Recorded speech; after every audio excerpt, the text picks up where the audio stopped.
Hello and welcome to this monetary policy special. The minutes of the last meeting, that is of December 8, are out. The message from the governor is that, yes, inflation is moderating, but, and I'm quoting him here, the projected inflation in Q3 of next year, that is 1 year from now, is 4.7%, which is perilously close to 5%, end of quote. He also warns that conditions ahead could be fickle. The external members sound slightly less worried about inflation, but let me have them speak for themselves. Joining me now are the external members of the Reserve Bank's Monetary Policy Committee, Dr. Ashima Goyal, Dr. Jayanth Varma, and Dr. Shashanka Bhide. Gentlemen and Ashima, thank you very much for sparing time for me this evening. Ashima, let me come to you first. You are sounding like the circumstances are more propitious for a rate cut. But the governor, even 1 year ahead, seems like 4.7 is not good enough. It's perilously close to 5. Do you see yourself at odds with this view? Do you think that as we get to 4% in second quarter of next year, according to projection, the MPC needs to soften its stance? I think we need to wait a few months and see that it really does soften and sustain below 4, because unfortunately we've had a number of periods when it's been approaching 4, but then some supply side shock and it spikes up. So, but this time what is different is that core inflation seems to be softening sustainably. And we are seeing that the supply shocks are becoming shorter, they are real spikes, they don't last long. So I think after we wait a few more months, and we see, because the RBI also expects inflation to fall in the mid-year and then rise again. But that rise again might not happen.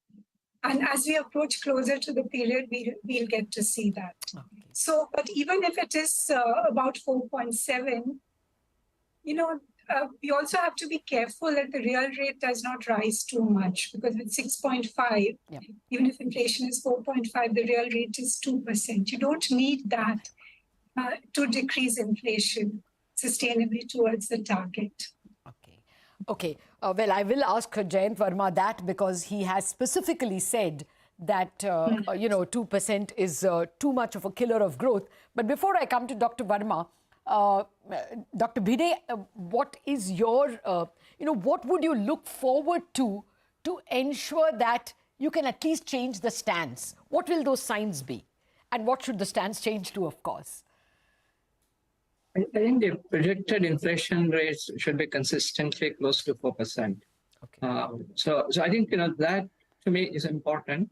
As Ashima said, and you have said, the current trajectory is one where the inflation rate is moderating, but I think it is still well above the target. And I think there are these concerns, at least in the short term, that we are vulnerable to supply side shocks, especially, I think, in the case of food.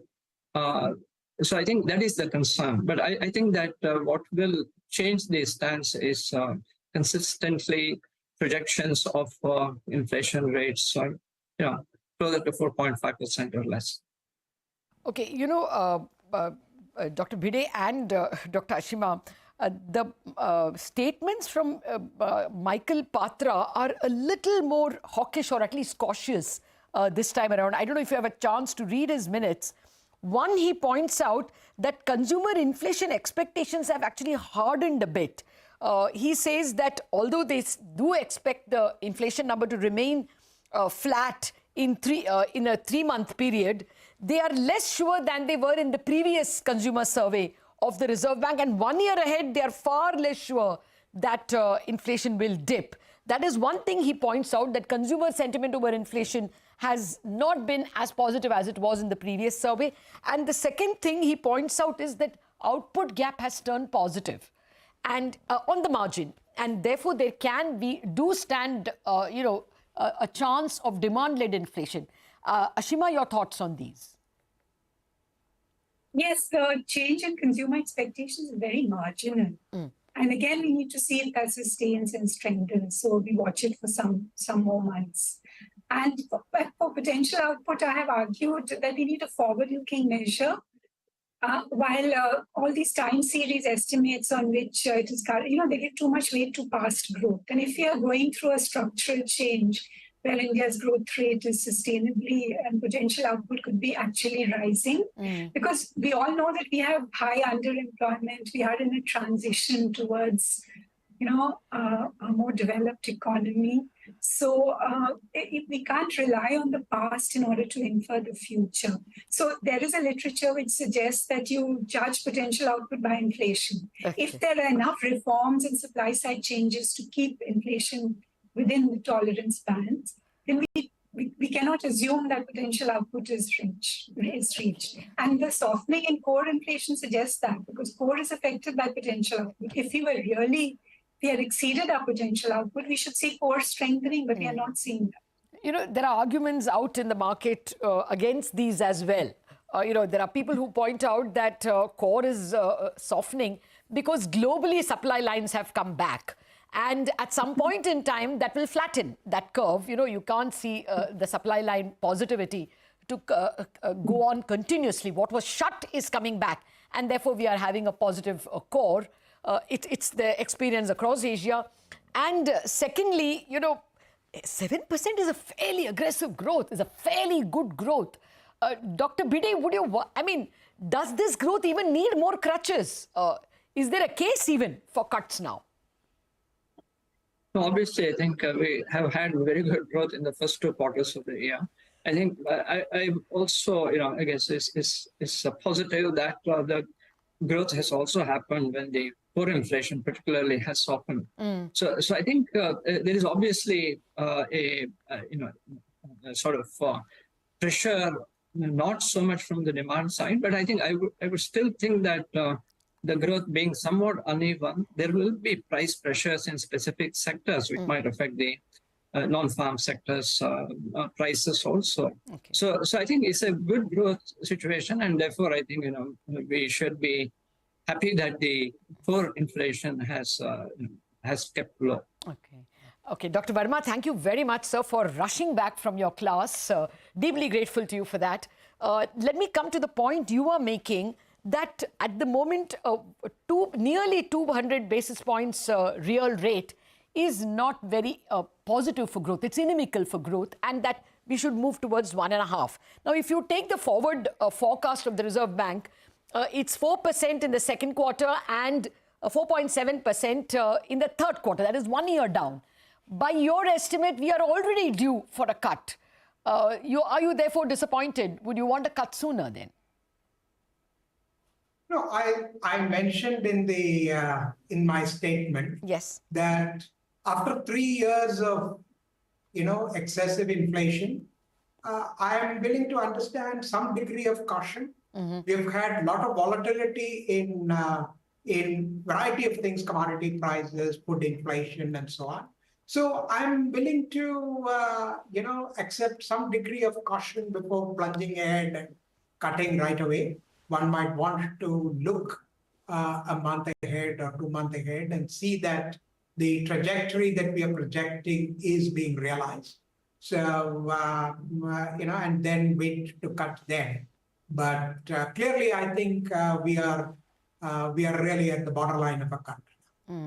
Oh, okay. That's important, sir. That's a very important statement you're giving us. You also point out that the prevailing money market rates of 6.75% are really close to the MSF rate. Now, this is a matter of, is this something that you take up seriously with the Reserve Bank in the MPC? That they have not kept it at 6.5 for a goodish bit of time. Does that rankle, Dr. Varma? Yeah, so, repo at 6.5 would mean a real rate of 1.75%. It is, it is the money market rates being pushed up to MSF that is pushing the real rate to 2. Yes. Yes. So you could get 25 basis points by simply bringing the money market rates to the middle of the corridor. Yes. So that is another reason why, one can do that without actually moving the repo rate. You can bring it closer to 1.5 by just letting that happen. And I'm very clearly in favor of that. That bringing the rates closer to 1.5 is what is called for. Okay. But at the end of the day, liquidity management is the central bank's problem. It is not the MPC's Yeah, problem. of course. I used to have this debate at that time as well when we were at the low end, and I was pushing for bringing it to the center of the corridor. Yes. That ultimately, if the rate is going to be, if the money market rates are going to be kept at one end of the corridor, then you'll have to move the whole corridor down. That was the only other option, that you move the repo rate itself down. Yes. So that even the upper end of the corridor is moving towards 6.5. acceptable real rates. That is what would happen ultimately. Fair point. Of course, liquidity is expected to improve, as Ashima Goyal points out in her minutes, as the government spends more in the fourth quarter. At the moment, that's keeping durable liquidity strong, but interbank liquidity very weak because the government, a lot of money is stuck with the government. But Ashima Goyal, what about the argument that Patra is making that, output gap is positive? And there are other economists who are also making the point that actually this is a fiscal deficit of 9%, which is gendering, a 7% growth. So, there are enough triggers that can push up inflation. Is that a matter of caution that the MPC has to watch out for? The fact that output gap is closing and that this is still a fairly loose fisc. Right, I agree with the caution, and that is why we have said pause and watch for some more time. But I think that ultimately for core inflation to rise, you need to see signs of second round labor market tightening. We don't see that at all in India. In the IT sector, this was happening, but the export slowdown for IT has meant that wage growth in the IT sector also has softened. So where are the sectoral bottlenecks? Another thing we are seeing is that manufacturing has grown, output has grown much more than expected. And at the same time, capacity utilization has remained constant. So I think the much waited for private investment is really happening. This time we saw a lot of indicators, such as a rise in physical assets with firms, etc., apart from the normal steel and cement. So if firms are investing, then, and the government is doing supply side reforms, these are the factors that raise inflation more than excess demand in India. Because we have a large underemployed labor force, and as long as capacity is expanding, and costs are decreasing, we can increase employment and grow. Many people say that we need to grow at 8% for full employment. Yes. So our potential output, full employment, or full employment, our potential output is 8%. We are much below that. It's a contentious debate out there on employment. We've had higher unemployment, at 7-8% for a long time now, and it has prevailed along with high inflation for a very long period. So that justification that signifies that inflation won't rise is not always worked out in the past. And again, unemployment numbers itself are more a matter of faith and which series you look at, really, private or public. But many more questions coming your way, sir. I have to take a quick commercial break. Back in a jiffy.